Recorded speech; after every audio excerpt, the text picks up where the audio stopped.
Do that one. Go, really wiggle. Excellent. That one. For children to be able to read and write, they need to learn their letter sounds. Here, this one.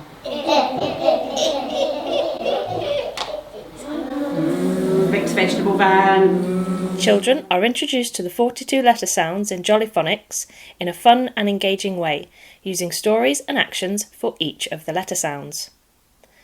What was the action?